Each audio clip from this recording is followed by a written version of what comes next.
Should you ever take a loan to trade in the stock market? That's exactly what someone asked me recently. Now, this wasn't a reckless question. He wasn't someone chasing quick profits or gambling for thrill. He'd actually done the math, thought through the risks, and was genuinely curious. In our conversation, he brought up this fascinating story about Airbnb, how Brian Chesky and Joe Gebbia, the founders, maxed out their credit cards to fund their first idea. Every expense, rent, servers, the website was running on borrowed money. And within a year, they got into Y Combinator, raised funding, and the rest, as they say, is history. He then made a point that really stuck with me. He said, I've never heard Paul Graham or anyone else criticize them for starting on credit card debt. And that's true. Nobody called it reckless. In fact, it's often told as a story of grit and belief. But here in India, when someone says they're borrowing to start a business, the first reaction from most people is, don't do it. It's too risky. And that made me think this isn't just about interest rates or financial math. It's about how we are taught to see risk and how we attach morality to it. In a capitalistic society, taking a loan to chase an idea is seen as courage, a personal bet on innovation, ownership, and upward mobility. But in a conservative society, the same act might look reckless. Our history, culture, and dominant economic ideas of our time inform us what counts as responsible risk and what counts as foolish. And those ideas shape much more than an individual's future. They shape which dreams get funded, which die in waiting, and which revolutions never even begin. In a way, they shape the future of humanity. That and more is what this episode is about. I'm your host, Sandeep Rao.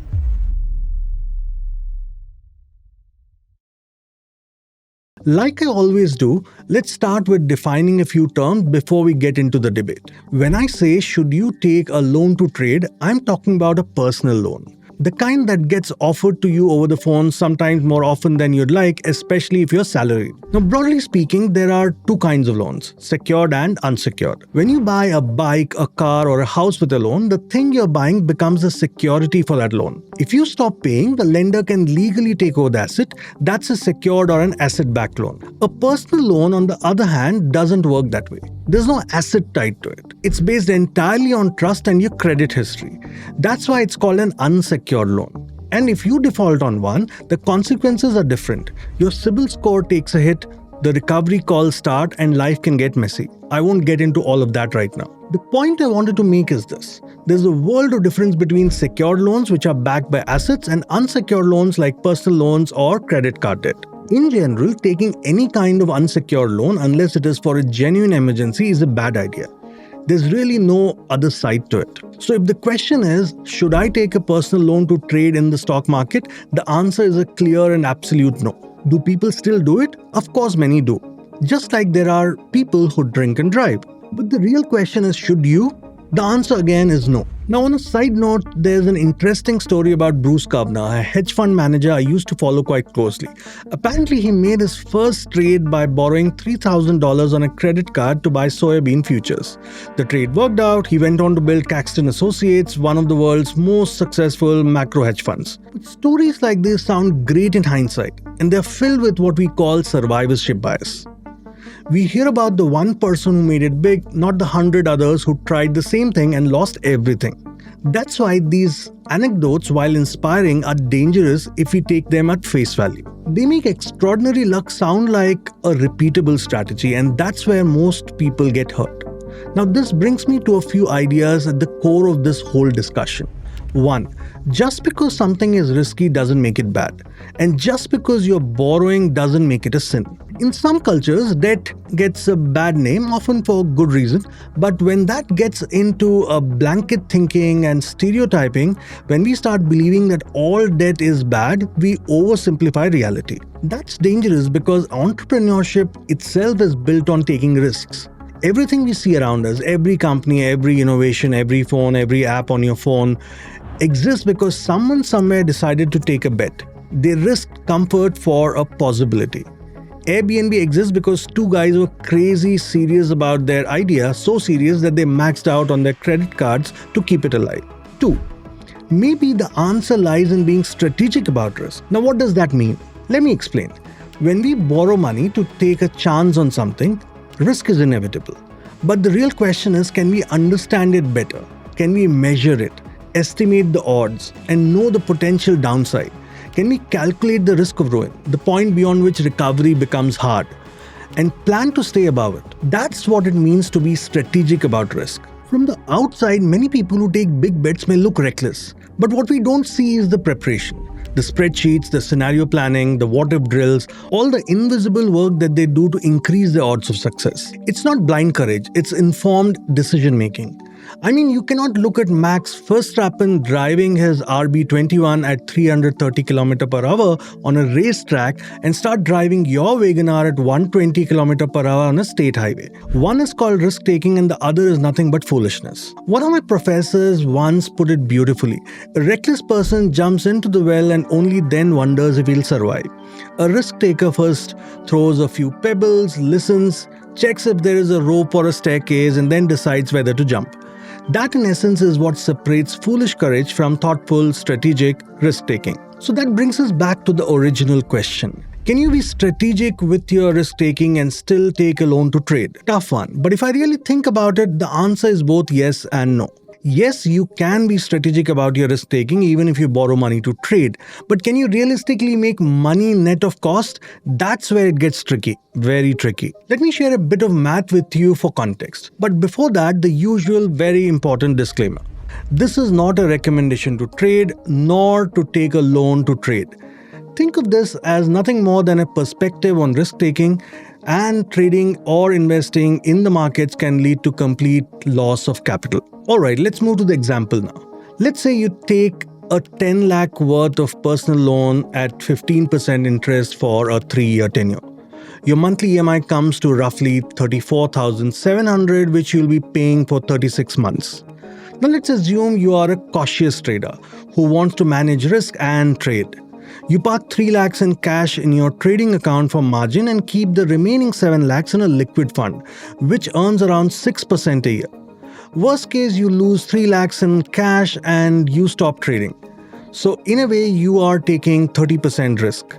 The liquid fund would give you a return of roughly 3,500 a month, so your net outflow after interest becomes 31,200 per month.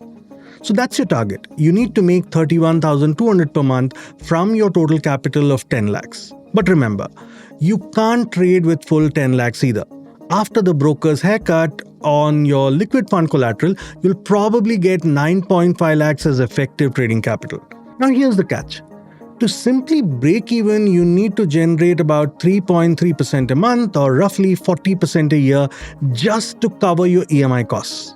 Now that's even before you make a single rupee of profit. So what's my take? Well, if you got a strategy that consistently delivers over 40% a year, maybe, just maybe, it's a risk worth taking. But let's be honest, that's extremely rare. There are occasional years like the COVID volatility or the recent gold rally where people can pull off numbers like that. But if 100 people take that bet, maybe one will get lucky, and that's the story you'll hear about. The other 99, they'll quietly disappear into oblivion. Now, are there other ways to take a loan or use leverage to trade? Well, yes.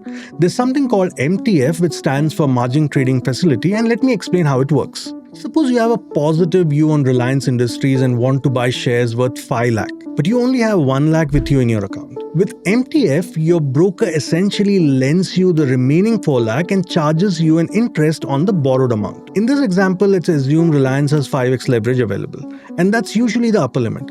Not every stock gets that much. So with 1 lakh of your own money, you are able to buy 5 lakh worth of Reliance shares. Now, say your target is 5% gain in 30 days.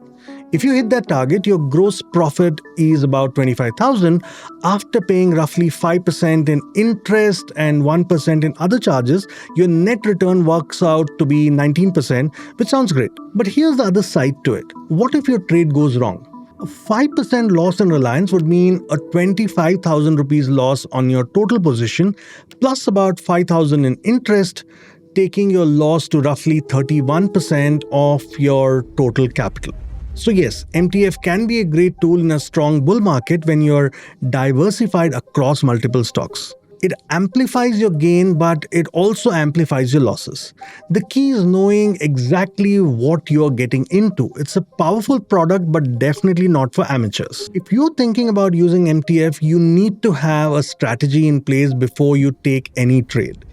How many stocks are you going to buy? How much total leverage are you comfortable taking?